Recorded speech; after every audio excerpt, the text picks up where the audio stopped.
या फिर हिम्मत ज्यादा रहता है। ఎవరిలో ధైర్యం ఉంటుందంటే ప్రతి నిత్యము కూడా ఎవరు ధూపం వేస్తుంటారో వారిలో ధైర్యం ఉండదు.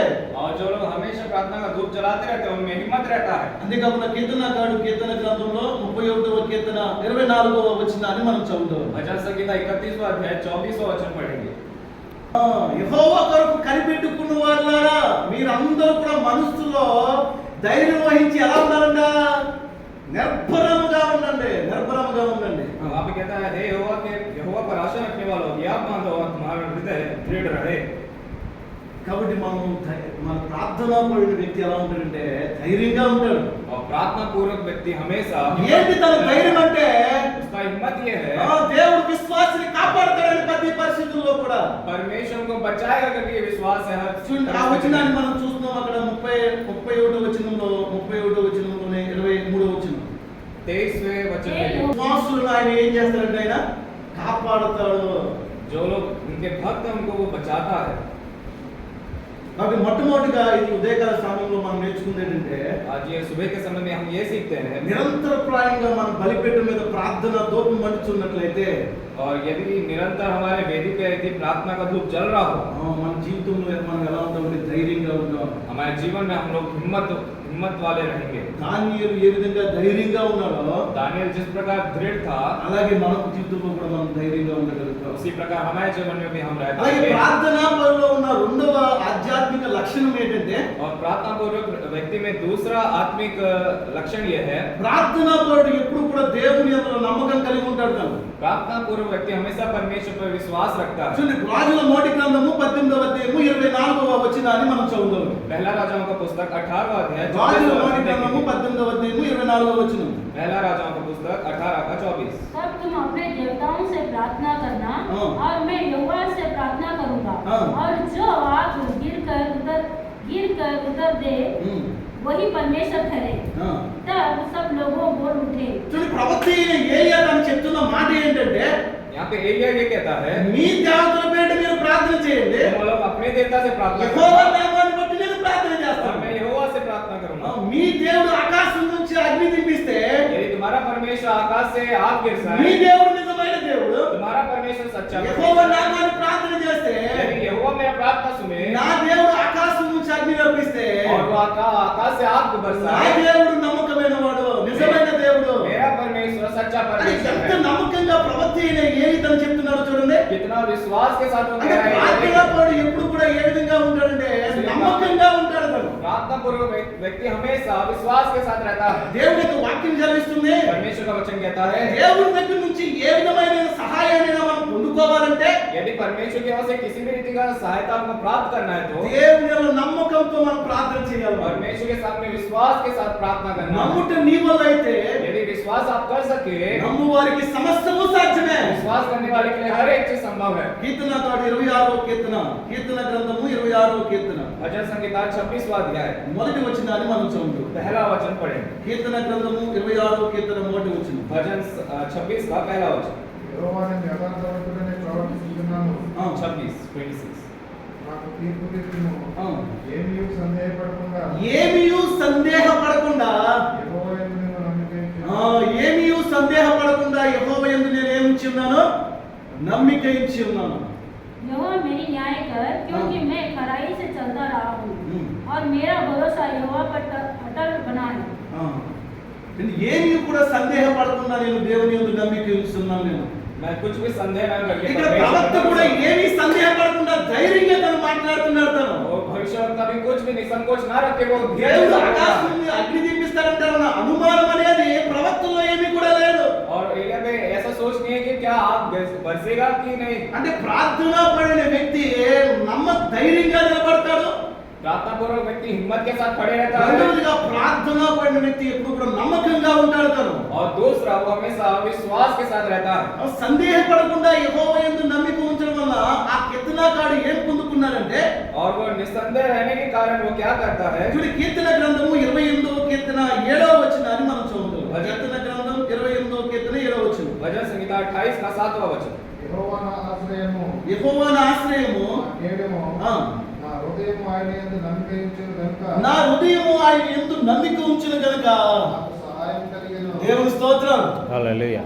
తన హృదయము దేవుని యందు నమ్మిక ఉంచడం వల్ల ఏం కలిగిందంట అంటే అలాంటి పరిస్థితుల్లో దేవుని యందు ఎలాంటి మన చుట్టూ ఎలాంటి పరిస్థితులు ఉన్నా సరే हमारे चारों तरफ जैसा भी परिस्थिति हो, దేవుని యందు నమ్మకంగా ప్రార్థన మనం చేసుకుంటున్నప్పుడు परमेश्वर पे हम विश्वास के साथ प्रार्थना దేవుని करेंगे, దగ్గర నుంచి మనం సహాయం పొందుకోగలుగుతాం. परमेश्वर की ओर से हम मदद प्राप्त ప్రతి करेंगे। దినము నిత్యము నీ ధూపము మండుచు ఉన్నప్పుడు हर दिन आपका वेदी जब जलते रहता है, నమ్మకం మీద నువ్వు ఆధారపడుతున్నప్పుడు विश्वास पर आप आधारित होंगे तो దేవుడు గొప్ప సహాయాన్ని మనకు పంపిస్తాడైనా. परमेश्वर अद्भुत सहायता भेजता है। ప్రార్థన చేసినప్పుడు ఏ విధంగా ప్రార్థన చేయాలని యేసు ప్రభు వారు చెప్తున్నారంటే प्रार्थना करने समय कैसा प्रार्थना करना यीशु मसीह बोलते మార్కు हैं। సువార్త 11వ అధ్యాయము మార్కు मार्कुस సువార్త 11వ అధ్యాయము 24వ వచనం. 11 का 24 में మార్కు సువార్త 11వ అధ్యాయము 24వ వచనం. అందుచేత ప్రార్థన చేయనప్పుడు అందుచేత ప్రార్థన చేయనప్పుడు మీరు అడుగుతున్న వాటి నెలను ఆ, పొంది ఉన్నామని నమ్ముడి.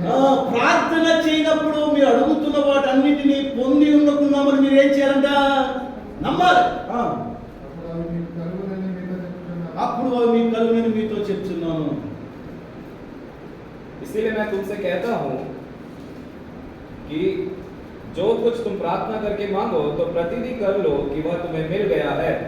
ప్రార్థన పరుడు రెండవదిగా ఎలా ఉంటారంటే నమ్మకంగా ఉంటారు. प्रार्थना पूर्वक व्यक्ति हमेशा विश्वास के साथ रहता है। మొట్టమొదటిగా మనం చెప్పుకున్నాము ప్రార్థన పరుడు ప్రతి పరిస్థితుల్లో ధైర్యంగా ఉంటాడు. पहला हमने सुना प्रार्थना पूर्वक व्यक्ति हम हमेशा हर परिस्थिति में हिम्मत धर के रहता है। రెండవదిగా ప్రార్థన పరుడు ఎప్పుడు కూడా ఎలా ఉంటాడంటే నమ్మకంగా ఉంటాడు. दूसरा वो हमेशा विश्वास रखता है, ఏ విషయంలో కూడా సందేహపడ్డాడు. किसी भी चीज में वो संकोच नहीं करता। మూడవదిగా ప్రార్థన పరుడులో ఉన్న మరొక ఆధ్యాత్మిక గుణలక్షణం ఏంటంటే और तीसरा आत्मिक लक्षण ये है, ప్రార్థన పరుడు శత్రువుకి ఏ విసురుతాడంటే प्रार्थना पूर्वक व्यक्ति शत्रु को यह फेंक के मारता है, శత్రువుకే సవాల్ విసురుతాడు ప్రార్థన పరుడు. शत्रु को सवाल खड़ा कर देता है। చూడండి ఇక్కడ మనం చదువుకుంటున్న అధ్యాయంలో రాజుల మొదటి గ్రంథము 18వ అధ్యాయంలో మనం చూసినట్లయితే यदि हम पहला राजा 18 अध्याय में देखें, వాళ్ళందరూ కూడా ఎద్దులు తీసుకుని ఎద్దులు చీల్చి కట్టెల మీద మాంసాన్ని పెట్టి వాళ్ళ దేవతలకు వాళ్ళు ప్రార్థన చేస్తున్నారు. వాళ్ళు और वो सब अपने देवताओं के लिए बलि चढ़ाकर प्रार्थना करने बैठे हैं वहाँ पे, మొదటి ఎవరైతే అష్టారేతు దేవతలు ఉన్నారో వాళ్ళందరూ కూడా ప్రార్థన చేస్తున్నారు. और सारे अस्तारों देवियों को प्रार्थना कर रहे हैं। ప్రార్థన చేస్తున్నారు కానీ ఆకాశం నుండి ఏమాత్రం కూడా అగ్ని దిగి రావడం లేదు. वो प्रार्थना कर रहे हैं लेकिन स्वर्ग से आग नहीं बरस रहा है। ప్రవక్త అంటాడు, भविष्यवक्ता कहता है అయ్యా మీరు గట్టిగా ప్రార్థన చేయండి. तुम लोग थोड़ा जोर से प्रार्थना करो। అంటే వాళ్ళు ఏం చేస్తారంటే గట్టిగా ప్రార్థన చేయడం ప్రారంభిస్తారు వాళ్ళు. अब फिर वो लोग भी जोर से प्रार्थना करना शुरू कर देते हैं। అయినా సరే ఆకాశం నుంచి ఏమాత్రం కూడా అగ్ని దిగి రాదు. फिर भी आकाश से कोई भी आग नहीं बरसता है। మళ్ళా ప్రవక్త అంటాడు, फिर वो कहता है అయ్యా నీ దేవుడు ఒకవేళ ప్రయాణం చేస్తున్నాడేమో, यदि तुम जो देवता है वो शायद यात्रा कर रहा होगा, ఒకవేళ దేవుడు నిద్రపోతున్నాడేమో, यदि वो सो रहा होगा, ఓ ఇంకా గట్టిగా మీరు ప్రార్థన చేయండి. और जोर से थोड़ा प्रार्थना करो। అంటే వాళ్ళు ఏం చేస్తున్నారంటే वो लोग क्या कर रहे వారి हैं, యొక్క శరీరాలను కోసుకుంటూ अपने अपने आप को नुकसान पहुंचाकर మరింతగా కేకలు వేస్తూ ప్రార్థన చేయడం ప్రారంభించారు వాళ్ళు. वो और चिल्ला के प्रार्थना करना शुरू कर दिए। చూడండి ఆ మాటలు నేను మీకు చూపిస్తాను. రాజుల మొదటి గ్రంథము 18వ అధ్యాయం, మొదటి రాజుల గ్రంథము 18వ అధ్యాయము पहला राजाओं का पुस्तक 18वां अध्याय 27వ వచనాన్ని మనం చదువుదామండి. 27వ వచనం. 27वां वचन पढ़ेंगे। శరీరాలను కోసుకుంటూ వాళ్ళు మరీ గట్టిగా వాళ్ళు ఏం చేస్తున్నారంటే ప్రార్థన చేస్తున్నారు. వాళ్ళు वो अपने आप को घाव पहुंचाकर वो और जोर से चिल्लाकर प्रार्थना कर रहे हैं। ప్రవక్త ఒక్కడే నిలబడి भविष्यवक्ता अकेले खड़े होकर రెండు తలంపుల మధ్య జీవిస్తున్న వారిని दो ख्यालों के बीच में जीने वाले लोगों को ఒక ఏకదాటి మీదకి తీసుకురావడానికి एक सही एक मार्ग में लाने के लिए ప్రవక్తలో ఉన్న ఒక గొప్ప ఆయుధం ఏంటంటే उस भविष्यवक्ता के अंदर का बड़ा शास्त्र ये था, ప్రార్థన అనేది ఆయుధంగా చేసుకుంటా నిలబడుతున్నారు. अपने प्रार्थना को उसने अपना हथियार बना लिया था। చాలా ధైర్యంగా నిలబడుతున్నాడు. बहुत हिम्मत के साथ खड़ा చాలా है, నమ్మకం తనలో ఉంది. बहुत विश्वास उसमें है। మూడవదిగా శత్రువుకు ఏమి విసురుతున్నాడంటే तीसरा शत्रु को क्या पहुंचा रहा है, సవాలు విసురుతున్నాడండి. वो सवाल दे रहा है। ఎందుకు రావట్లేదు మీ దేవుడు నిద్రపోతున్నాడేమో. या हो सकता है तुम्हारा परमेश्वर सो गया हो। ప్రార్థన పడు శత్రువుకి ఏమాత్రం కూడా భయపడ్డావు. प्रार्थना पूर्वक व्यक्ति शत्रु को कभी नहीं डरता है। ప్రార్థన పడు చుట్టూ ఉన్న మాటలకు ఏమాత్రం కూడా భయపడ్డావు. अपने चारों तरफ और देख कर वो कभी डरता नहीं है। శత్రువుకే సవాలు విసురుతాడు. वो अपने शत्रुओं को सवाल देता है। ఫిలిస్తీన్లు ఇజ్రాయేలు జనం మీదకి యుద్ధానికి వచ్చినప్పుడు जब फिलिस्ती लोग इजराइल के ऊपर युद्ध करने आए, గొలియాతు అనేవాడు ఒక లేచి నిలబడతాడు. गुलियात करके एक शख्स आता है। గొలియాతు తను చెప్తున్న మాట ఏంటంటే, गुलियात क्या कहता है? మీలో ఎవరైనా ఒక్కడు వచ్చి నన్ను మీరు ఓడిస్తే ఫిలిస్తీన్లు అయిన మేము మీకు దాసులు అయిపోతాం.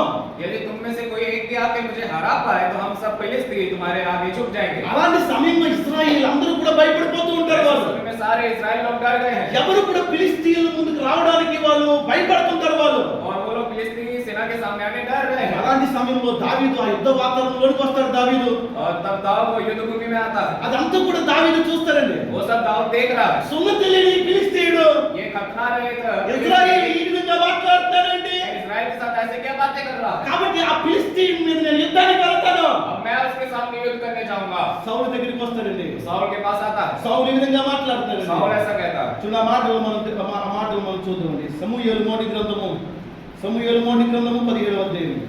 पहला शमूएल 17 अध्याय।